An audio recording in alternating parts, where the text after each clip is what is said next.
நம்பிக்கையுடைய சிறைகளே, அரணுக்கு திரும்புங்கள், இரட்டிப்பான நன்மையை தருவேன், இன்றைக்கே தருவேன். ஆண்டுடைய வார்த்தை சொல்லுகிறது, இரட்டிப்பான நன்மையை தருவேன், இன்றைக்கே தருவேன் என்று சொல்லி. கர்த்தருக்கு மகிமை உண்டாகட்டும். நம்முடைய ஆண்டவர் நன்மைகளின் தெய்வம். அவர் நன்மைகளை தருகிறவர். ஆகவே தான் சங்கீதம் 85:12 சொல்லுகிறது, கர்த்தர் நன்மையானதை தருவார் என்று சொல்லி. ஆண்டவர் இன்றைக்கும் நமக்கு வாக்குரைக்கிற ஆண்டுடைய வார்த்தை, இரட்டிப்பான நன்மையை தருவேன், அதை இன்றைக்கே தருவேன் என்று சொல்லி. நாளைக்கு அல்ல, இன்றைக்கே நீங்கள் பெற்றுக்கொள்ளத்தக்கதாக அவர் நம்மை ஆசீர்வதிக்கிற ஒரு தெய்வமாக இருக்கிறார். வேதம் சொல்லுகிறது, என் ஜனங்கள் நான் அளிக்க நன்மையினால் திருப்தி ஆவார்கள் என்று கர்த்தர் சொல்லுகிறார் என்று சொல்லி. ஆண்டவர் அவருடைய நன்மையினாலே நாம் திருப்தி ஆக வேண்டும் என்று விரும்புகிற தெய்வம். மேலும் வேதம் சொல்லுகிறது, சங்கீதம் 23 வாசிக்கும் பொழுது, கர்த்தர் என் மேய்ப்பராய் இருக்கிறார் என்று சொல்லி சங்கீதக்காரன் தொடங்குகிறார். அதை முடிக்கும் பொழுது சொல்லுகிறார், நன்மையும் கிருபையும் என்னை தொடரும் என்று சொல்லி. ஆண்டவரை மேய்ப்பராய் கொண்டிருக்கிற பிள்ளைகளுடைய வாழ்க்கையில நன்மையும் கிருபையும் தொடரும் என்று சொல்லி வேதம் சொல்லுகிறது. வேதம் சொல்லுகிறது, அப்போஸ்தலர் 10 வாசிக்கும் பொழுது 38 அவர் பரிசுத்த ஆவியினால் வல்லமையினால் அபிஷேகம் பண்ணப்பட்டிருந்தபடியினால அவர் நன்மை செய்கிறவராக சுற்றி தெரிந்தார் என்றும், அங்கே வியாதியிலே அகப்பட்ட, பிசாசின் அகப்பட்ட யாவரையும் விடுவிக்கிறவராக அவர் சுற்றி தெரிந்தார் என்று சொல்லி வேதம் சொல்கிறது. நமக்கு பலவிதமான நன்மைகளை செய்கிற ஒரு ஆண்டவர். நம்முடைய ஆண்டவர் நன்மையானதை தருகிறவர், நமக்கு நன்மையே செய்கிற ஆண்டவர். ஆண்டுடைய வசனம் சொல்லுகிறது, அவரிடத்தில் அன்பு கூறுகிற ஒவ்வொருவருக்கும் அவர் செய்கிற எல்லாம் நன்மைக்கு எதுவாக இருக்கிறது என்று சொல்லி, சகலமும் நன்மைக்கு எதுவாக இருக்கிறது என்று சொல்லி வேதம் சொல்லுகிறது. இப்படி நன்மையை செய்கிற தேவன் நமக்கு இன்றைக்கு ஆண்டவர் சொல்லுகிற வார்த்தை, இரட்டிப்பான நன்மையை உனக்கு தருவேன், அதை இன்றைக்கே தருவேன் என்று சொல்லி ஆண்டவர் சொல்லுகிறார்.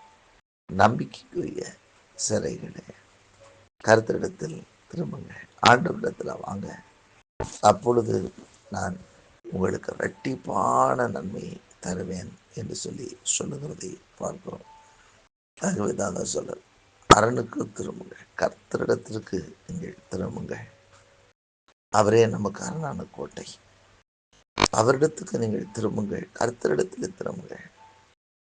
அப்பொழுது கர்த்தர் நமக்கு இரட்டிப்பான நன்மையை தருகிறவர், இரட்டிப்பான நன்மையை தந்து ஆசீர்வதிப்பார். இரட்டிப்பான நன்மை என்று சொல்லும் பொழுது ஒரு காரியத்தை சொல்ல விரும்புகிறேன். ஒருவேளை இஸ்ரவேல் ஜனங்கள் எகிப்து தேசத்திலே அடிமைகளாயிருந்தார்கள். அந்த அடிமைத்தனத்திலிருந்து விடுதலையை மாத்திரம் கொடுத்திருந்தால் நன்மை செய்திருக்கிறார். இரட்டிப்பான நன்மை என்பது அவர்களுக்கு விடுதலை கொடுத்து மாத்திரமல்ல, அவர்களை எகிப்து தேசத்தினுடைய இராணுவங்களுக்கும் ஜனங்களின் கையுக்கும் விடுதலையாக்கி அவர்களுக்கு வாக்குத்தத்தம் பண்ணின கானான் தேசத்தையும் ஆண்டவர் கொடுத்தார். விடுதலையும் கொடுத்தார், அவர்கள் சுதந்திரமாய் வாழ இடமும் கொடுத்தார். இது இரட்டிப்பான நன்மை. அதை போல ஆண்டவர் இன்றைக்கும் நமக்கு இரட்டிப்பாய் ஆண்டவர் நன்மைகளை கொடுக்க விரும்புகிற தேவன். சிலருக்கு விடுதலை கிடைக்கும், விடுதலையோடு கூட அடுத்து அவர்கள் செய்ய வேண்டியதற்கான அனுகூலத்தை கர்த்தர் உண்டாக்கி தருவார். விடுதலை மாத்திரம் பெற்றுக்கொண்டு நாம் அடுத்து என்ன செய்வதென்று சொல்லி அல்லாடி திரிய வைக்கிற தேவன் அல்ல. விடுதலையோடு கூட அடுத்து நாம் செய்ய வேண்டிய காரியங்களுக்கான வழிகளையும் திறந்து கொடுக்கிற ஒரு ஆண்டவர் நம்முடைய ஆண்டவர். ஆகவே தான் சொல்ற, இரட்டிப்பான நன்மை தருவேன், அதை இன்றைக்கே தருவேன் என்று சொல்கிறார். 2 விதமான ஆசீர்வாதங்களை நாம் பார்க்கலாம். வேதத்திலே சொல்லப்பட்ட இரட்டிப்பான நன்மை என்று சொல்லும் பொழுது, ஒன்று பூமியின் வாழ்க்கையிலே நமக்கு ஆண்டவர் கொடுக்கக்கூடிய ஆசீர்வாதங்கள், மற்றொன்று நித்திய ஜீவனிலே நமக்கு கொடுக்கப்படுகிற ஆசீர்வாதம். இந்த பூமிக்குரிய ஆசீர்வாதங்களையும் ஆவிக்குரிய ஆசீர்வாதங்களையும் ஆண்டவர் கொடுக்கிற தேவனாய் இருக்கிறார். அது இரட்டிப்பான நன்மை. ஒன்று, இந்த பூமிக்குரிய ஆசீர்வாதம் என்று சொல்லும் பொழுது அதை பெற்றுக்கொள்வதற்கு முதலாவது ஆவிக்குரிய ஆசீர்வாதத்துக்குரியவர்களாக இருக்க வேண்டும். ஆகவே தான் இயேசு சொன்னார், முதலாவது தேவனுடைய ராஜ்யத்தையும் அப்படி நீதியும் தேடுங்கள், அப்பொழுது இவைகளெல்லாம் உங்களுக்கு கூட கொடுக்கப்படும் என்று சொல்.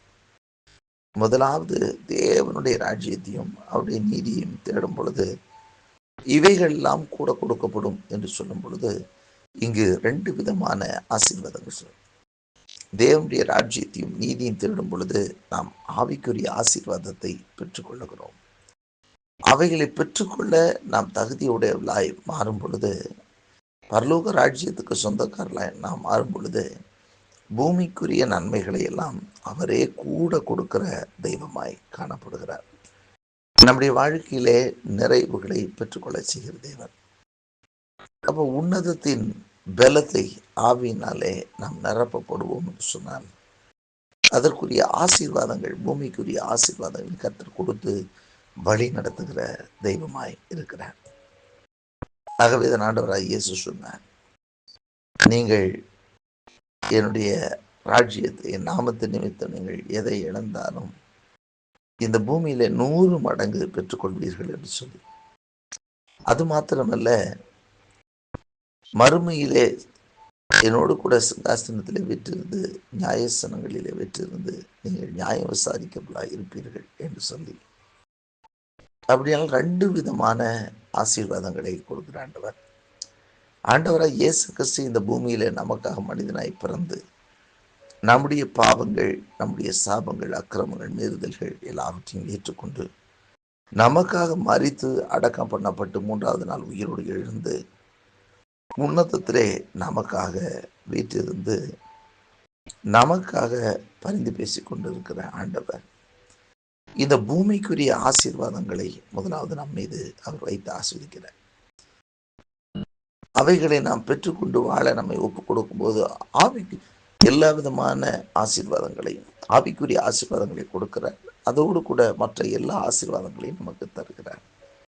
இந்த பூமியிலே நாம் எதையெல்லாம் அவருடைய ராஜ்யத்துக்காக, நாமத்துக்காக இழக்கிறோமோ, தியாகம் செய்கிறோமோ, அதை எல்லாவற்றையும் கர்த்தர் இந்த பூமியிலே 100 மடங்கு தருவேன் என்று சொல்லி ஆண்டவர் வாக்கு பண்ணியிருக்கிறார்.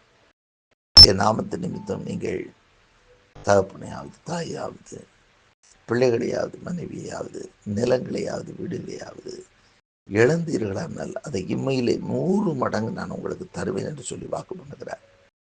அதோடு மாத்திரமல்ல, மறுமையிலே நித்திய ஜீவனையும் உங்களுக்கு நான் அளிப்பேன் என்று சொல்லி அவர் நமக்கு வாக்குத்தம் செய்திருக்கிறார்.